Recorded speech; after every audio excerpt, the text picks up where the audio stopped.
That isn't your medicine, the maid's daughter whispered, uncovering a billionaire family's betrayal and a silent inheritance scheme worth $75 million. The moment it began wasn't loud, it was surgical. In a room that smelled of money and dying breath, billionaire Wallace Thorne lay fading, eyes half closed, a king without a kingdom. No one saw the truth. Not the doctors, not the servants, except Anna, the maid's 10-year-old daughter, who watched the wrong bottle change hands and realized too late she had witnessed a murder attempt. Fear told her to stay silent. Conscience told her to speak. That isn't your medicine, she whispered, a voice too small to matter in a house where truth was expensive. This isn't just a story about inheritance and betrayal. It's the story of how Anna saw what no one else dared to, and changed everything. And before I forget, where are you watching from today? Leave a comment below. Enjoy the story. A 10-year-old girl saw the truth, but the family only saw the maid's daughter. Anna watched the old man struggle for breath in his $75 million mansion. She knew his son was the reason he was dying, and she was the only one who knew why. We begin not with the money, but with the quiet. The Thorne mansion was a cathedral of silence. Sunlight came through the tall windows, but it felt cold. It landed on museum-quality rugs and antique furniture, but it offered no warmth. In this mansion, Emily worked as a ghost. Emily was Anna's mother. She was a woman who lived in the margins of other people's lives. Her hands were rough from bleach and polish. Her knees ached from scrubbing marble floors. She polished silver she could never own. She washed sheets she could never sleep in. She was paid to be invisible. And she was very, very good at her job. This summer, the school programs were full. The cost of a babysitter was more than Emily could afford. So, 10-year-old Anna had to come with her. Anna was a small girl with bright blonde hair. She looked like a dandelion seed that had drifted into the wrong garden. Like her mother, Anna understood the first rule of her mother's world: be invisible. She would sit on a small stool in the wide, empty hallways. She brought a drawing pad and a single pencil. She would sketch the patterns in the wallpaper or the shadows on the floor. She sat for hours, as still and silent as the porcelain statues that lined the hall. Her mother, Emily, would pass by, pushing the heavy linen cart. She would give Anna a small, tired smile. Anna would smile back. It was their secret language. It meant, I am okay. Are you okay? The heart of the mansion, and the source of its silence, was the master bedroom. In that room, Mr. Wallace Thorne lay dying. Wallace Thorne was the patriarch. He had built an empire from nothing. He was a man of iron will and sharp decisions. Now, he was a frail figure, lost in a sea of white pillows and expensive blankets. He was worth $75 million. And he had 2 children. The first was Stephen. Stephen Thorne was a man in his 40s. He wore suits that cost more than Emily's car. He had his father's sharp eyes, but none of his warmth. Stephen handled the family business. He would pace the hallways talking on his phone, his voice a low, urgent hum. Anna watched him. He never smiled. When he looked at his sick father, Anna did not see sadness. She saw impatience. The second child was Clara. Clara was softer. She would visit her father's room and read to him. She often looked stressed, her face pale. She would sometimes stop and smile at Anna in the hallway. What are you drawing today, sweetie? Clara would ask. Just the wall, ma'am, Anna would whisper.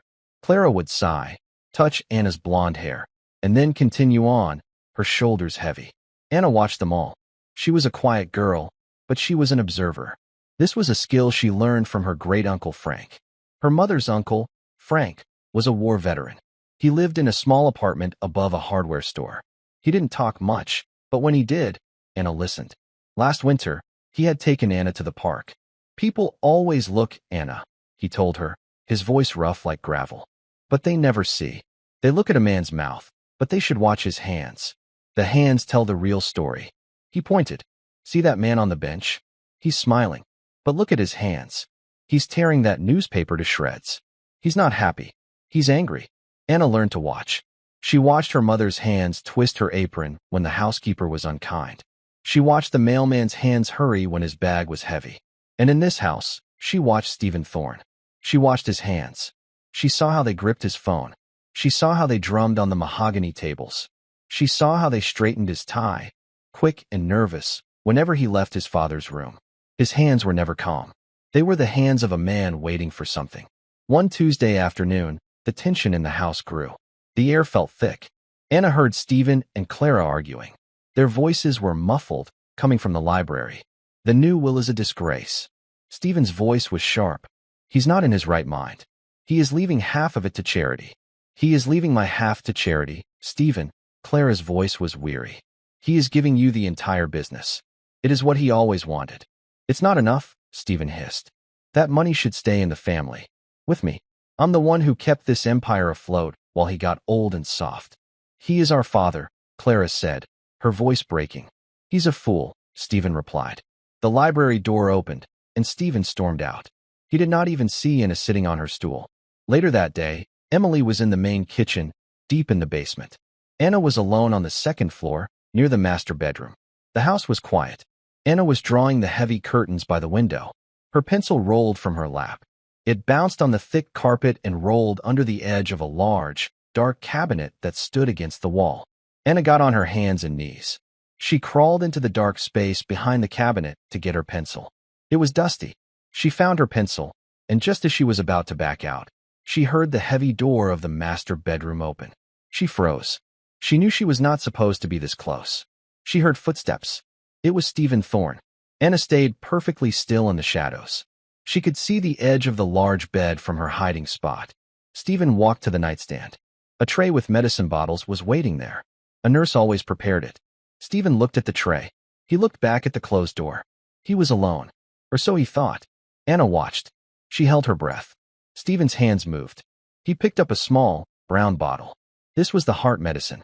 Anna had seen the nurse give it to Mr. Thorne every day at 4 o'clock. Stephen's hand slipped the brown bottle into his suit pocket. Then, from his other pocket, he pulled out a different bottle. It was blue. It looked almost the same. He placed the blue bottle on the tray. He then picked up the small glass and the water. He shook 2 pills from the blue bottle into his palm. He walked over to the bed. "Father," Stephen said, his voice suddenly gentle. "Father, wake up. It's time for your medicine."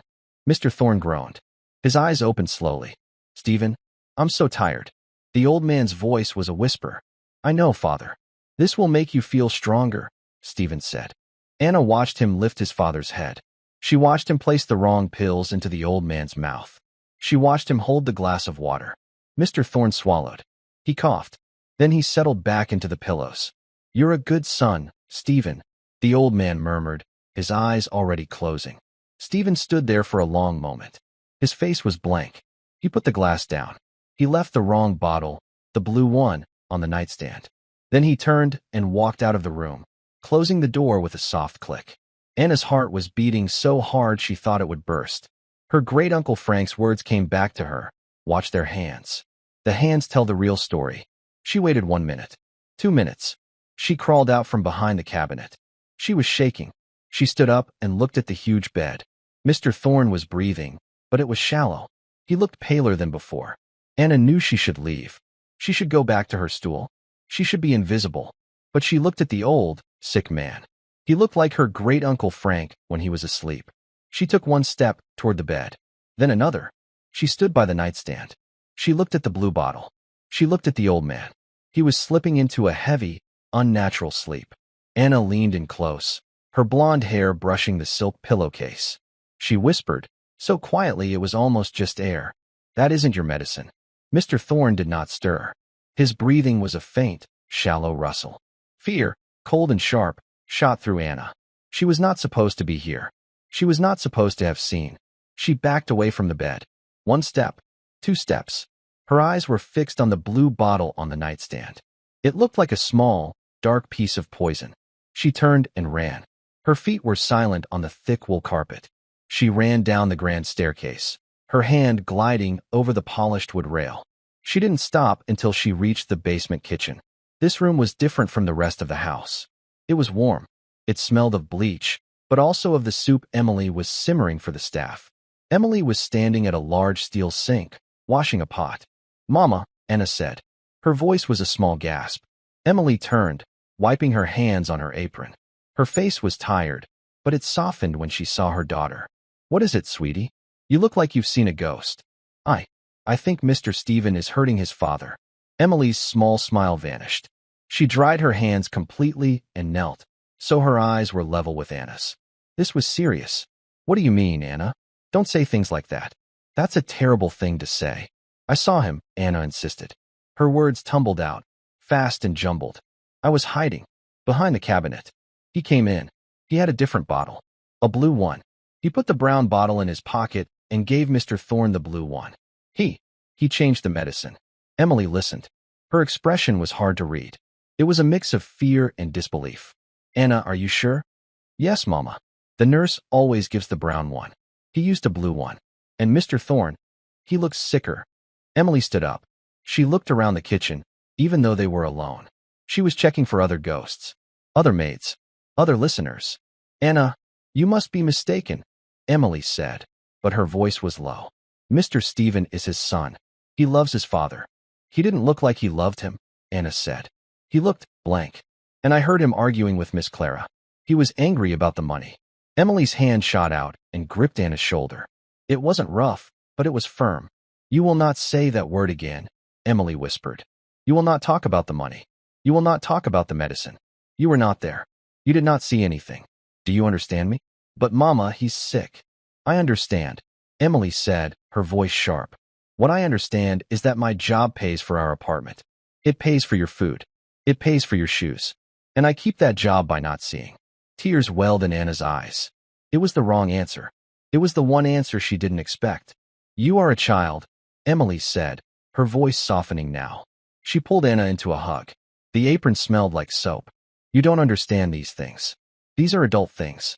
You probably just saw him give an extra pill or a different kind of pill. The doctor changes them all the time. You are not a doctor, Anna. I am not a doctor. She held Anna at arm's length. Promise me, you will not mention this to anyone. Not me. Not Miss Clara. No one. You will go back upstairs. You will sit on your stool. And you will draw. That is all. Yes, Mama, Anna whispered. But as she walked away, a cold knot settled in her stomach. Her mother was wrong. Her mother was just scared. Anna went back to the second-floor landing.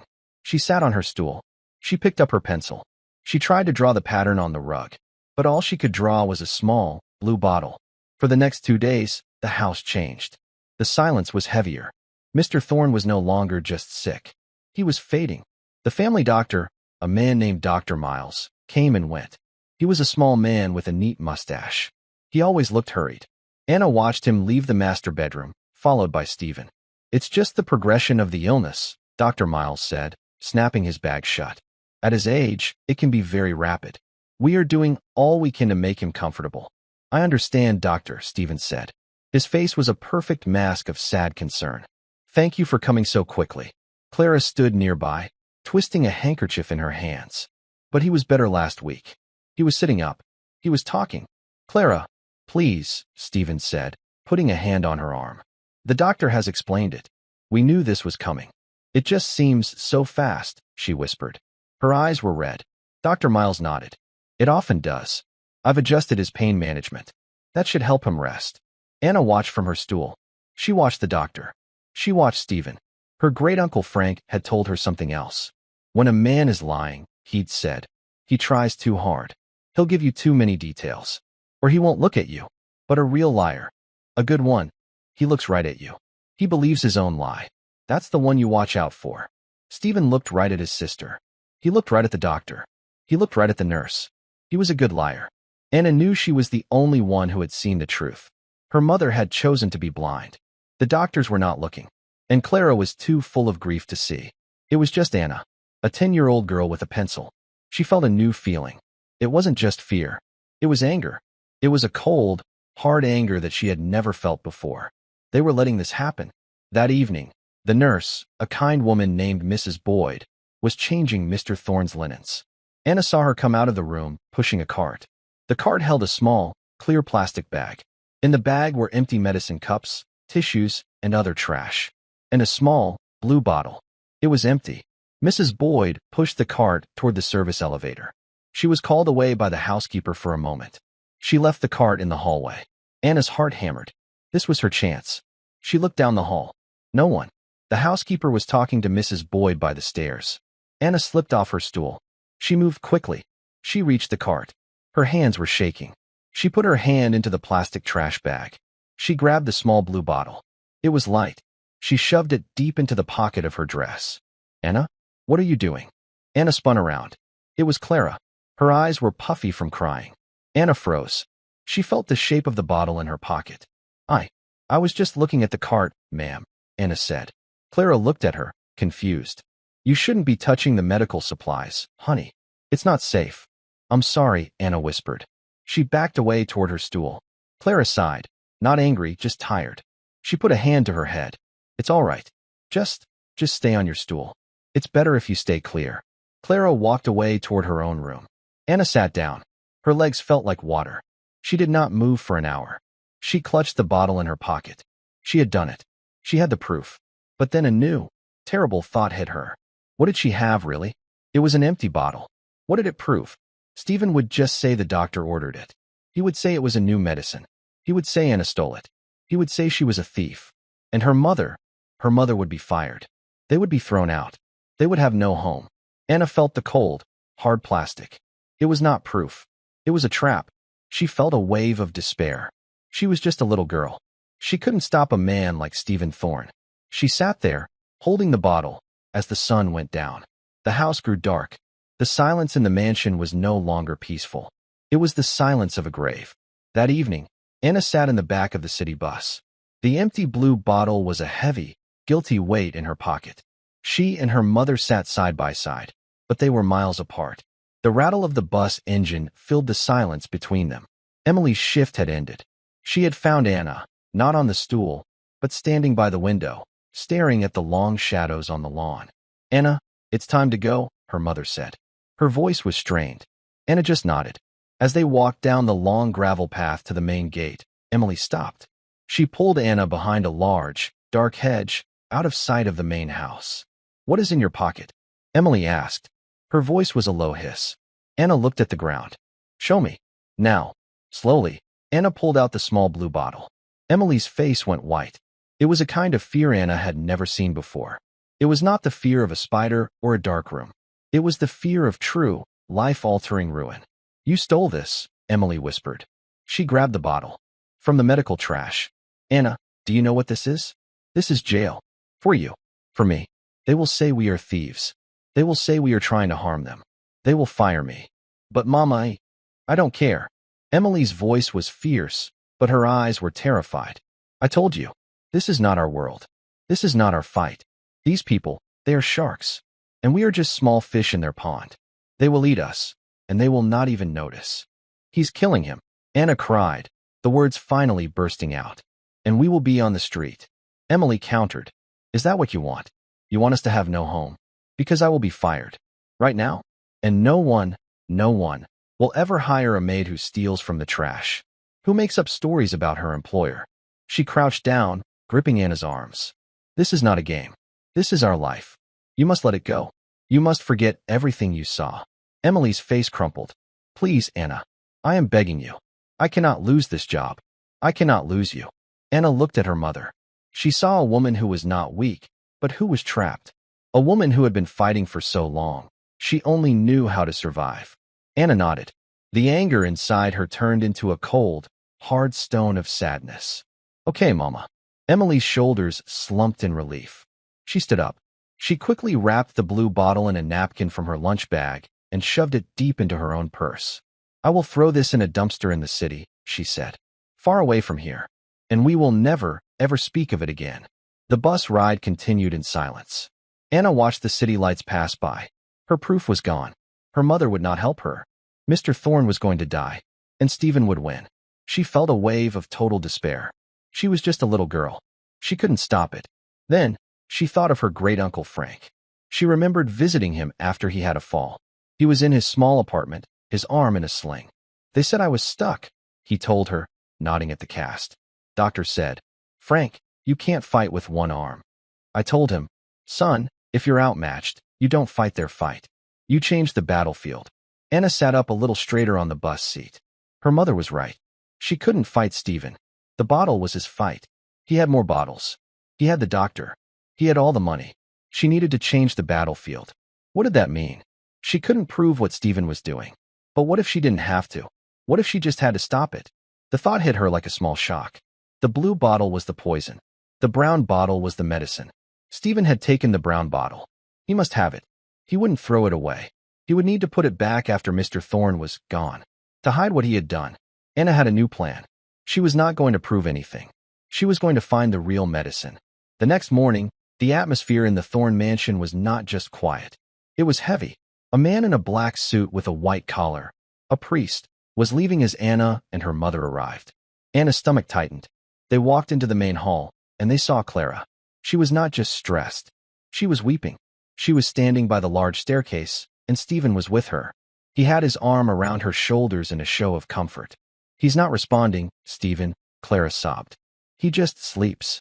Dr. Miles was here. He said it's a matter of hours. We must be strong for him, Clara," Stephen said. His voice was perfectly pitched. Sad, firm, supportive. It is what he would want. "We should go to the library. We need to make arrangements."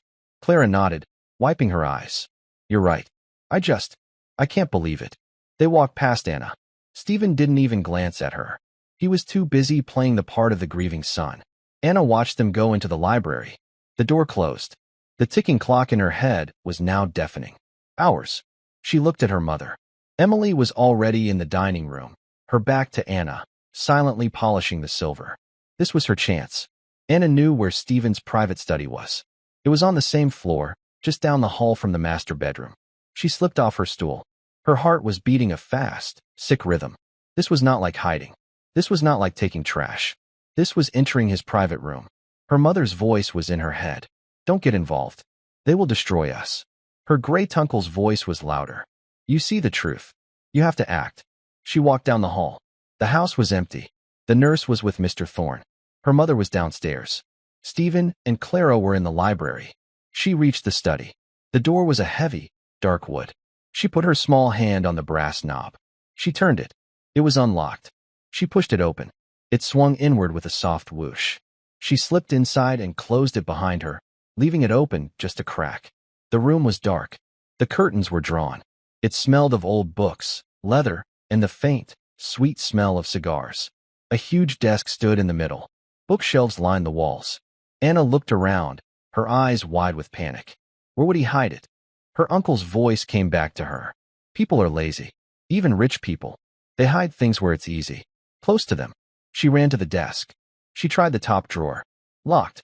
The second. Locked. She tried the bottom drawer. It slid open. It was full of files. Folders with labels.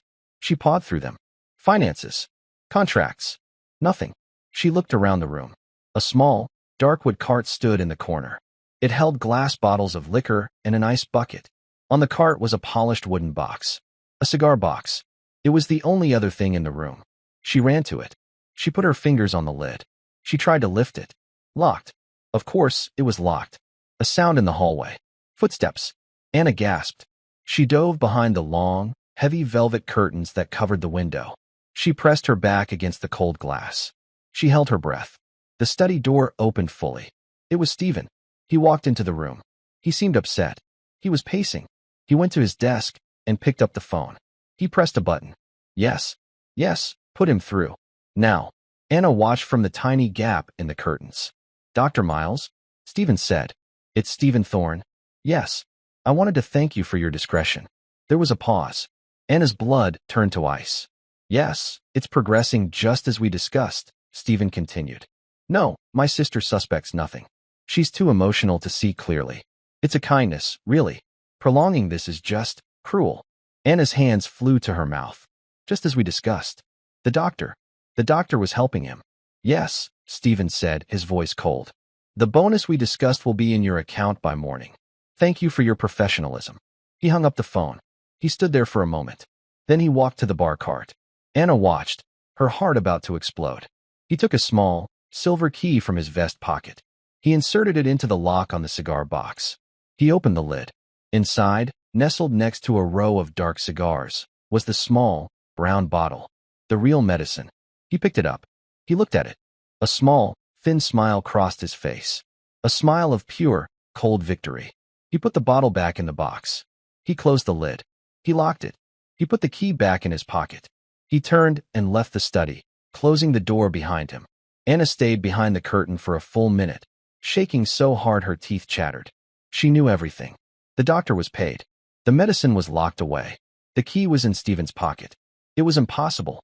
The battlefield had changed, and she had lost again. She sank to the floor behind the curtain. She wanted to cry. She had failed.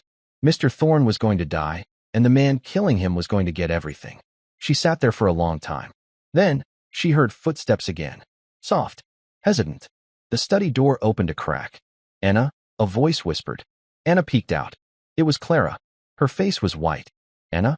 Are you in here? I saw you come in." Anna stepped out from behind the curtain, her face streaked with tears. Clara rushed to her. "What are you doing? You can't be in here. If Stephen finds you." "He's paying the doctor," Anna blurted out. Clara froze. "What? He was just in here. On the phone. He's paying Dr. Miles a bonus, because it's progressing as discussed. He said you were too emotional." Clara stared at Anna. She was seeing the girl for the first time. Not as the maid's daughter. Not as a piece of furniture. What are you saying?" Clara whispered, but her eyes showed that she already knew. "He's killing him," Anna said. "The medicine. He swapped it. The real medicine, the brown bottle, it's in that box." Anna pointed to the locked cigar box. Clara looked at the box. She looked at Anna. She thought of the sudden decline. The way Stephen took over all communication with Dr. Miles. The way the doctor avoided her eyes. The strange, sweet smell on her father's breath that she hadn't noticed before. It all clicked into place. The denial shattered. "That monster," Clara breathed. Her grief turned instantly into a white-hot, silent rage. "He is killing our father." She looked at Anna. "You are very, very brave." "The key is in his pocket," Anna whispered, her voice trembling. "We can't get it." Clara's face hardened. She was a thorn. She had been soft and sad, but she was still her father's daughter. "No," Clara said. "We can't. But I know where the other key is." Clara Thorne looked at the small, 10-year-old girl. The child who had seen what she, his own daughter, had refused to see. "My father," Clara said, her voice a tight wire, believed in redundancy. "He always said, 1 key is no key. 2 keys is 1 key." She pointed down the hall, in the opposite direction of the library. "His master set. For all the furniture. It's in his desk. In his bedroom." Anna's eyes went wide. "But, the nurse is in there. And him. Mrs. Boyd is the nurse." "She's not the family," Clara said. A cold authority had entered her voice. It was the authority she had avoided using for years. It was the voice of Wallace Thorne. "Stephen is in the library," Clara said, thinking fast. "He's probably on the phone with the lawyers right now, starting the process. He thinks he has time. He thinks father has hours." She looked at Anna. "We don't. We have minutes." Clara grabbed Anna's hand. It was no longer a gentle, absent-minded pat. It was a grip of partnership. "Stay with me. Do exactly as I say. And be silent." They left the study, closing the door softly. The hallway was a long, silent tunnel. Every step on the plush runner felt like a drumbeat to Anna. They were walking toward the danger. They reached the master bedroom. The door was open a few inches. Inside, they could hear the soft, rhythmic puff of an oxygen machine. Clara pushed the door open. The room was vast and dim. The curtains were drawn against the morning light. The only sound was the oxygen machine and the rustle of the nurse, Mrs. Boyd, who was tidying the far side of the room. And in the center, the enormous bed. Mr. Thorne was a still, pale shape under the sheets. Mrs. Boyd turned, startled. "Oh, Miss Thorne. You're back." "Mrs. Boyd," Clara said. Her voice was calm, but brittle. "I'd like a moment alone with my father, please." The nurse looked surprised. "Of course, ma'am. But Dr. Miles said." "I know what the doctor said," Clara interrupted. "He said we should be making him comfortable. And I wish to sit with him. Alone." All right," Mrs. Boyd said. She was a kind woman, but she was an employee. She smoothed her uniform. "I'll just be in the hall. He's not in any pain. The new dosage from Dr. Miles is keeping him very, very peaceful." "Yes," Clara said, her eyes boring into the nurse. "I'm sure it is." Mrs. Boyd nodded, a little flustered by Clara's tone. She slipped out of the room, pulling the door almost shut, leaving it open just a crack. The moment the lock clicked, Clara moved. Anna was right behind her. Clara didn't look at her father. Not yet. She couldn't. If she looked at his face, she knew she would break. She went to the far wall, where a heavy, roll-top desk stood. It was her father's personal desk, the one he'd had since before the money. She sat in the chair. Her hands moved over the wood. He showed me this when I was a girl, she whispered. She pushed on a piece of carved trim on the left side. Click. A small, hidden panel popped open below the main drawers. It was barely large. Inside, on a bed of faded velvet, was a single, heavy brass ring. It held a dozen small, old-fashioned keys. He called them his skeleton keys, Clara murmured. She fumbled with the ring, her hands shaking violently. Grief and rage were making her clumsy. I can't see which one. Anna stepped forward. Her small, steady hand pointed. That one, ma'am. It's flat, like the lock on the cigar box. Clara looked at the key, then at Anna. She nodded. She slid that one key off the ring. She stood up. And then, she made the mistake of looking at her father. His face was waxy. His breathing was so shallow, the sheets barely moved. This was not the man who had taught her to ride a bicycle. This was not the man who had yelled at her for dating the wrong boys. This was a shell. Oh, Papa, she whispered. A tear rolled hot down her cheek. What has he done to you? She started to tremble. Her resolve was cracking. Ma'am. Anna's small voice cut through the fog of her grief. Ma'am, we have to go. He'll be back. Anna was right. The little girl was the strong one. Clara wiped her face with the back of her hand. The iron returned. Yes, you're right. She clutched the key. Let's go. They walked to the door. Clara peeked through the crack. Mrs. Boyd was at the end of the hall, talking quietly with another maid. Their backs were turned. Now, Clara whispered. They slipped out. They walked fast. Past the nurse. Past the grand staircase. They were halfway down the hall to Stephen's study when Anna suddenly pulled Clara backward, yanking her behind a tall marble statue. What? Clara hissed. Mama. Anna breathed. Emily. She was at the end of the hall, right in front of Stephen's study. She was pushing the heavy vacuum cleaner. She was cleaning the rug. She was blocking the door. Clara looked frantic. We can't wait. She'll be there for 10 minutes. Stephen will be done. Anna looked at her mother. She saw the set of her shoulders. She was just doing her job. She was being invisible. She was trying to protect her daughter by cleaning the rug outside the very room they needed to enter. The irony was sickening. I can move her, Anna said. What? She'll listen to me, Anna said.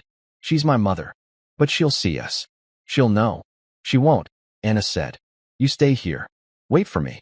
Before Clara could protest, Anna slipped away. She didn't run. She walked. She walked right up the hallway, as if she were just going back to her stool. Emily heard the footsteps and turned. The loud roar of the vacuum died. Anna. Emily's voice was sharp with fear. What are you doing? I told you to stay on the landing. I have a stomach ache, Mama, Anna said. She put her hand on her belly. She tried to look pale. It hurts. I think I ate too fast. Emily's expression changed instantly from frustrated boss to worried mother. Oh, sweetie. She knelt. Is it bad? Do you feel sick? I think so. I need to go to the kitchen. Can you get me some water? Of course. Of course I can. Emily stood up. She looked at the vacuum. She looked at her daughter. Her daughter won, every time. You go sit down, Emily said. I'll be right back with some water. And maybe a cracker. Can you walk with me? Anna asked, her voice small. I feel dizzy. It was a perfect, innocent lie. Yes, baby. Of course. Emily took Anna's hand. She gave one last look at the study door, annoyed that her work was interrupted. Then she led Anna away, toward the back stairs that led to the kitchen. As they turned the corner, Anna looked back. Clara was standing there, by the statue. Her face was a mask of astonishment. Anna gave her a tiny, almost imperceptible nod. Go. Clara didn't waste a second. She darted from behind the statue. She ran the last 20 feet to the study. She grabbed the knob, opened the door, and disappeared inside. Anna walked with her mother. You've been so quiet today, Anna, Emily said as they walked. I'm worried about you. This house, it's not a good place for a child.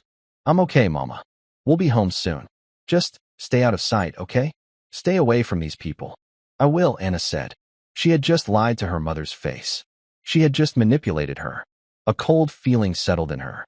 She was doing what Stephen did. She was lying. No, she told herself.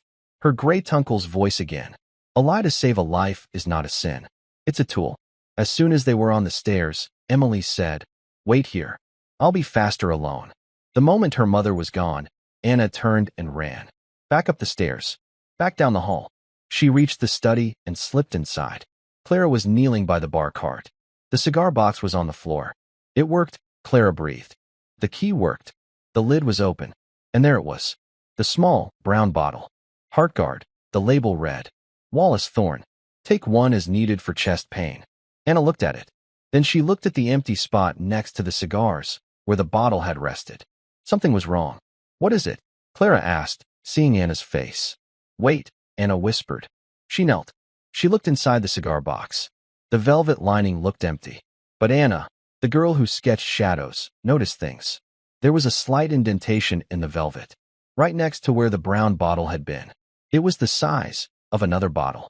He didn't just have the one, Anna whispered. There was another one. A blue one. The one I saw. The one he put on the nightstand. Clara looked confused. What do you mean? The bottle I saw him use, it was blue. The one my mother threw away. But what if he has more? What if that was the poison? Clara looked at the brown bottle in her hand. This is Papa's medicine. This is what he's supposed to have. Yes, Anna said. But what if we just give it to him? Mr. Stephen will know. The doctor will know. They will just say we poisoned him. They will say we're lying. He'll just get another blue bottle. Clara stood up. The brown bottle was heavy in her hand. She understood.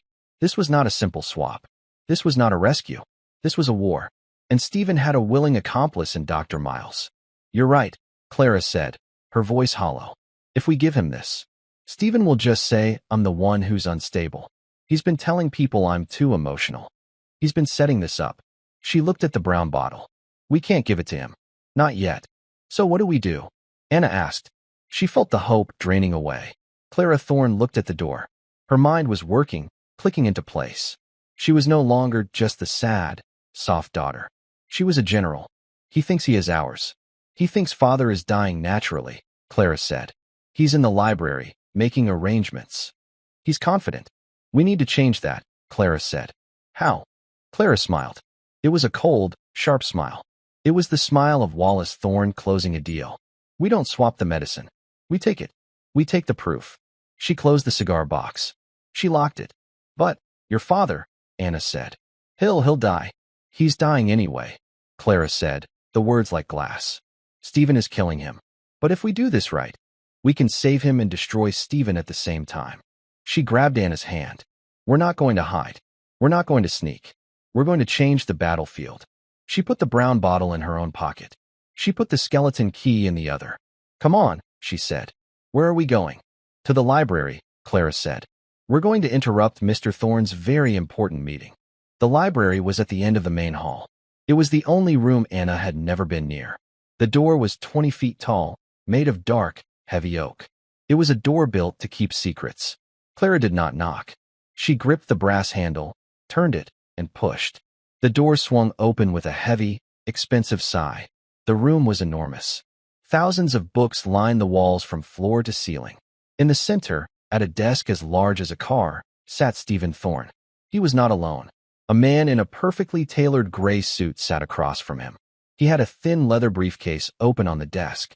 He was thin, sharp, and had the pale, dry look of someone who lived on paper and coffee. Stephen was on the phone. He was smiling. It was a relaxed, confident smile. Yes, absolutely. The transition will be seamless, Stephen was saying. He saw Clara, and his smile faded. It turned to annoyance. Harris, I'll have to call you back. He hung up the phone. Clara? What is the meaning of this? I am in a meeting with Mr. Harris, our family counsel. Your counsel, Stephen. Not our counsel, Clara said. She walked forward. Anna was a small shadow right behind her, her hand clutching the back of Clara's skirt. The lawyer, Mr. Harris, stood up. He was polite, but his eyes were sharp.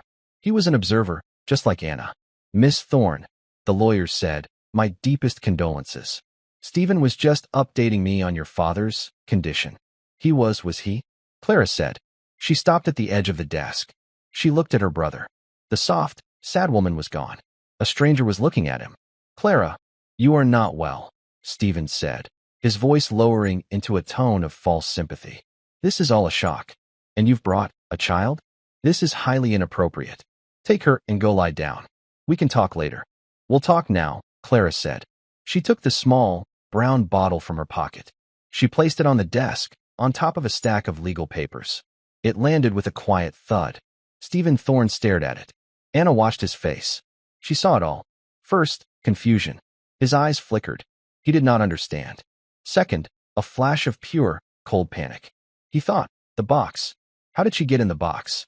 His hand, almost without thinking, twitched toward his vest pocket. The key is still here. Third, recovery. He rebuilt his mask of calm. It was fast, but Anna saw it. The lawyer saw it, too. Mr. Harris's eyes narrowed by a tiny fraction. What is this, Clara? Stephen asked. He tried to laugh. Are you bringing me trash? That is father's heart medicine, Clara said, her voice low and clear. The real medicine. The one he is supposed to take. The one that you took from his room. The lawyer, Mr. Harris, stopped moving. He did not blink. Clara, this is insane, Stephen said. He stood up, placing his hands on the desk. A show of power. You are hysterical. Father's medicine is on his nightstand. Dr. Miles has been administering it all day. No, Anna said. Her voice was tiny, but in the huge, silent room, it was as loud as a gunshot. Stephen looked at Anna as if he had just seen an insect. What did you say? That isn't his medicine, Anna said, repeating the words she had whispered to the dying man. The medicine on the nightstand is blue. You put it there. You took this one. The brown one. Stephen's face turned dark red. This is madness. Harris, are you hearing this? My sister has conspired with the maid's daughter to make these filthy accusations. He pointed a shaking finger at Anna. This child should be removed. This is what happens when we let the help run wild. Mr. Harris did not look at Stephen. He looked at Clara. Miss Thorne, the lawyer said, his voice like dry leaves. That is a very serious claim. You are suggesting that your brother, in conspiracy with Dr. Miles, is accelerating your father's decline. I am saying, Clara replied, that my brother is murdering our father for $75 million. And this girl is the only one who was brave enough to see it. It's a lie, Stephen shouted. He was losing his cool. She's a child. She's lying. She's probably a thief. Am I? Clara asked. She reached into her other pocket. She pulled out the single, old-fashioned skeleton key. She placed it on the desk next to the brown bottle. Stephen froze. He knew that key. This is father's master key, Stephen, Clara said softly. The one for all his furniture, including your little cigar box. The one you keep locked in your study. Stephen's blood drained from his face. He was no longer red. He was white. He was a ghost. He was trapped. Mr. Harris, the lawyer, watched Stephen's face. He had his proof. It was not the bottle. It was not the key. It was Stephen's silent, terrified confession. Mr. Thorne, the lawyer said to Stephen. Perhaps you should explain. Stephen just stared. He opened his mouth. No sound came out. The library door burst open again. It was Emily. She was out of breath. She had run from the kitchen. Her face was frantic with panic. Anna, she cried. Oh, thank God. Anna, what are you doing? I am so sorry, sir, ma'am. I told her to wait. She saw the room. The angry brother. The cold sister. The silent lawyer. And her daughter, standing in the center of it all. Emily's world collapsed. Oh, no. No, no, no. Stephen saw his escape. He saw the weak link. He pointed at Emily. Your daughter is a thief. She has been in my private study. She stole this key. She stole this bottle. She is a liar. Emily looked at the items on the desk. She looked at her daughter. She remembered the blue bottle from last night. Anna, Emily whispered, her voice breaking. What did you do? I told you. I told you to leave it. Apologize. Apologize now. Tell them you were playing. She grabbed Anna's arm. Please, sir. She's just a child. She doesn't understand. She likes to find things. We will leave. I will pack. We will go. No, Mama, Anna said. She did not pull away. She just stood firm. Anna, please. Emily begged, tears streaming down her face. They will call the police. They will take you. This is not our life. We cannot win this. He's right, Mama, Anna said. Her voice was steady. It was the voice of her great-uncle Frank. I did go in his study. I did watch him. Emily sobbed. Why? Because I saw him, Anna said, turning her eyes back to Stephen. I saw you swap the medicine 2 days ago. And I heard you on the phone. Today, in your study, you were talking to Dr. Miles. You said, it's progressing just as we discussed. You said Miss Clara was too emotional to see clearly. You said his bonus would be in his account by morning. The room was completely still. Mr. Harris, the lawyer, slowly sat down. He had heard enough. Stephen Thorne looked at the 10-year-old girl. He was not looking at a child. He was looking at his executioner. You little brat, he hissed. It is over, Stephen, Clara said. She picked up the brown bottle. Mr. Harris is here. My mother's maid is here. And Anna is here. We have the medicine. We have the key. And we have the truth. The truth, Stephen said, a wild, desperate energy coming into his eyes. You have nothing. You have the word of a 10-year-old. You have a crazy, grieving sister. I have Dr. Miles. I have the facts. My father is dying. Naturally. It is a tragedy, but it is natural. Then you won't mind, Clara said, if we go to his room. All of us. Right now? And we give him his real medicine. No, Stephen yelled. The word was a reflex. Everyone stared at him. He can't be disturbed, Stephen stammered. Dr. Miles said, it could be a shock to his system. A shock of living? Clara asked. She started to walk toward the door. We are going. Mr. Harris, I want you to be a witness. The lawyer stood. I believe that is a wise course of action. No. Stay here, Stephen shouted. He ran to the door, blocking it. You can't. I am the executor of this estate. I am in charge of his care. I forbid it. Clara stopped, her face just inches from her brother's. Get out of my way, Stephen, or I will have you removed. By whom? He sneered. You and the help? No, a new voice said. A deep, rough, and unbelievably tired voice. It came from the hallway. A figure was standing there, leaning heavily on the doorframe. He was in a silk robe, his hair a mess. He was pale. He was trembling. But he was standing. It was Wallace Thorne. The library was frozen in a moment of impossible silence. Stephen Thorne looked at the figure in the doorway as if he were seeing a ghost. His face, which had been white with panic, was now a mask of utter, sickening disbelief. Papa, Clara whispered. The brown medicine bottle, the proof she had guarded so fiercely, slipped from her hand. It rolled unnoticed onto the priceless Persian rug. She didn't care. She ran to him. Papa, you're standing. She caught him as he sagged, his strength failing. She held him up. How? Wallace Thorne's eyes never left his son. I, Stephen stammered. He backed away from the door, stumbling into the heavy desk. You're supposed to be asleep? Wallace's voice was a dry, terrible rasp. Yes, that was the plan. Your plan. He leaned on Clara, his breathing heavy, but his gaze was like iron. I heard you, Stephen. From my room. The door was open. I forbid it, you said. You were forbidding your sister from saving my life. No, Stephen protested, his voice cracking. It's not. She was trying to hurt you. With that medicine, Dr. Miles said. Dr. Miles is a paid criminal. Wallace cut him off. And you are a fool. He looked past his children, past the lawyer. His eyes, clouded with sickness but still sharp, found Anna. She was standing small and terrified, half hidden behind her mother. I was in the fog, Wallace said, his voice quiet, forcing everyone to lean in. The pills you gave me, Stephen. The blue ones. The new dosage. They were heavy. I was so tired. I was letting go. He held Anna's gaze. And then I heard a voice. It was very small. A whisper. He looked right at Anna, and a flicker of recognition, of gratitude, moved across his pale face. She whispered, That isn't your medicine. Emily gasped, her hand flying to her mouth.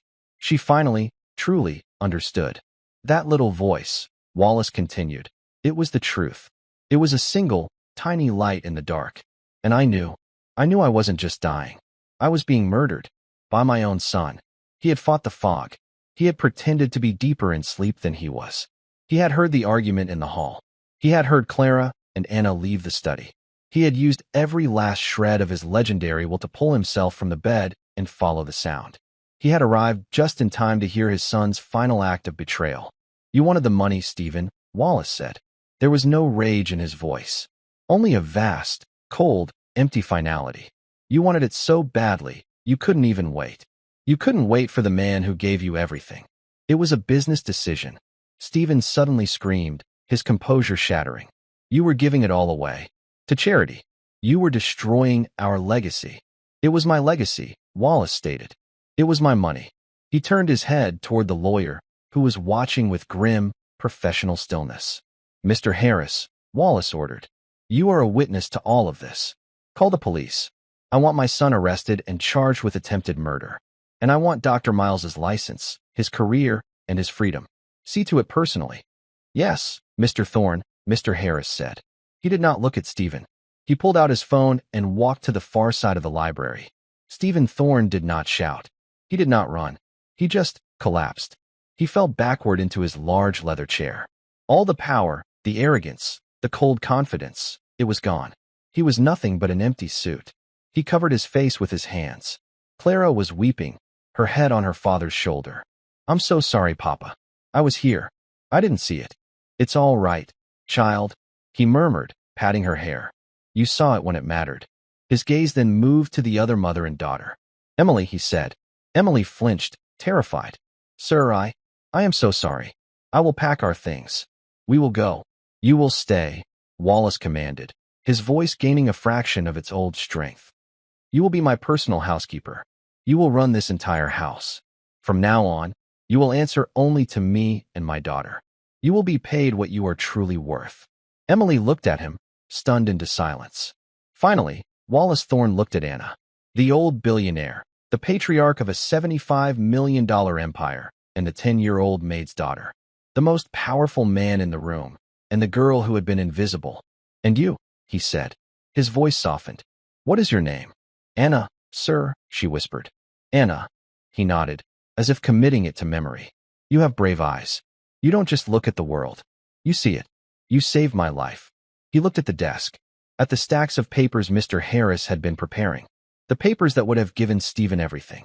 He wanted the money, Wallace said, almost to himself. Now, he will learn what it is to have none. He looked at Clara. We are changing the will. Today, Stephen is written out. He will not get $1. He will not get one chair. He will have to learn what it means to earn a living. The inheritance. Emily stammered. It all goes to you, Miss Clara. Clara looked at her father, her eyes still red. Papa, I don't care about the money. I only care about you. I know, Wallace said, which is why you are worthy of it. He took a deep breath. The business is yours, Clara. The house is yours. But the $75 million. He looked back at Anna.